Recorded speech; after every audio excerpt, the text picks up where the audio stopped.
Good morning, everybody. Hope you're doing well. This is just in my apartment. One of the last days. We're moving soon, so got the window open. Mackenzie got to go outside. I'm gonna go outside soon. But yeah, I just wanted to give you guys some, just kind of give you some insight onto what the Lord is kind of doing in my heart these days.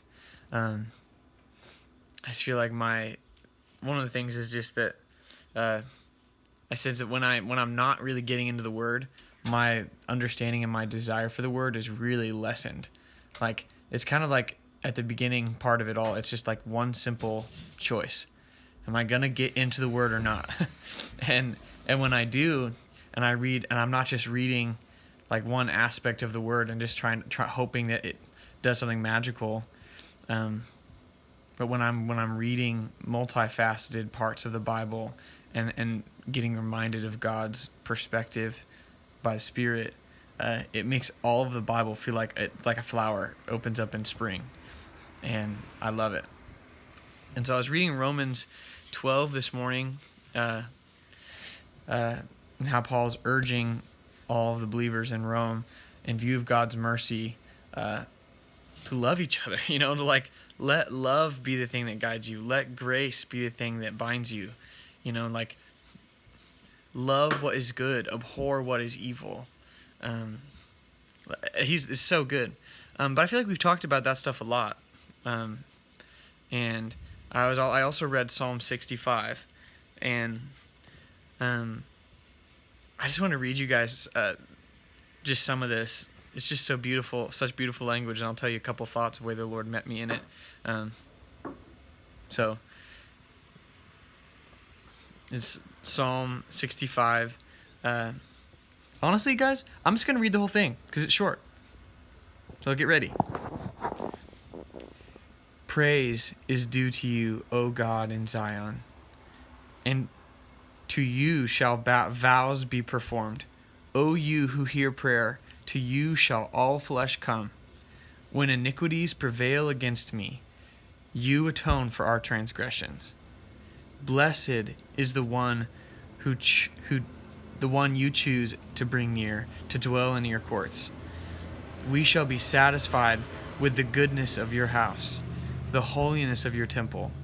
By awesome deeds you answer us with righteousness, O God of our salvation. The hope of all the ends of the earth and the farthest seas, the one who by his strength established the mountains, being girded with might, who stills the roaring of the seas, the roaring of their waves, and the tumult of the peoples, so that those who dwell at the ends of the earth are in awe at your signs. You make the going out of the morning and the evening to shout for joy. You visit the earth and water it, and you greatly enrich it. The river of God is full of water. You provide their grain for so you have prepared it. You water its furrows abundantly, settling its ridges, softening it with showers and blessing its growth.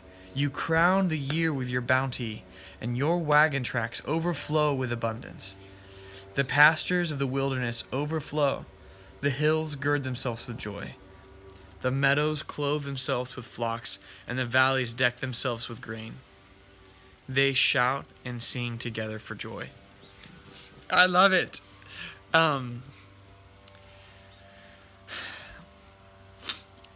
way that was really meeting me was, it was coupled with this song that I mean, if you guys have heard the band called City Alight, it's this new song called Jesus Strong and Kind, and I was just like listening to it and being like, man, it's really meeting me that Jesus is strong and kind. Like, even though I'm foolish and I didn't want to get in the Word this morning, and it was a real struggle for me. It's like, man, come on, you can do this, man. Like, Jesus is strong and kind. He's not upset with you for your lack of desire, and he has the strength to meet you right now. And so I was like, okay, like, that's true. Like, I want to engage. So I engaged, and I remember this is where I'm at in my reading plan, reading Psalm 65. and it's such a beautiful spring day outside. And so as I was reading this, I was just imagining all of creation that God's made, from the Himalayas to the Rocky Mountains to the oceans to the forest to the plains of Kansas, at where you are at, Kendall. Um, Even down to Lawrence, with the hilly country of Lawrence, all the way to the islands and to the, to the desert peoples of North Africa.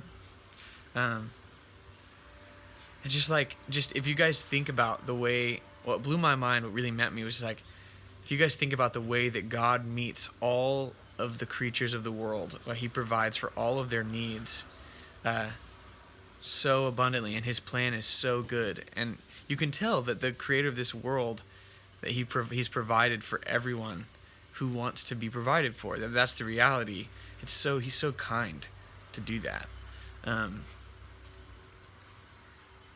And so I would encourage you guys to read Psalm 65 and meditate on it yourself, because where it really meets me is I pray through the psalm, like I pray my own heart, kind of like using Psalm 65, David's words, the psalmist's words, as a guide for my heart. So I don't feel everything that David feels, but I do feel foolish. I do need to remember that God, that he is my security and my safety when I sin and when there's evil prevailing against me, and that he's sovereign over this whole world. So I just wanted to remind you guys of that today. Hopefully that's encouraging. Love you all. And get outside. Enjoy the world that God's made today. And remember that it's not just Jesus who's strong and kind. It's God the Father as well. It's God in his wholeness who's strong and able to protect you, able to provide for you, and he's kind. He wants to be with you today.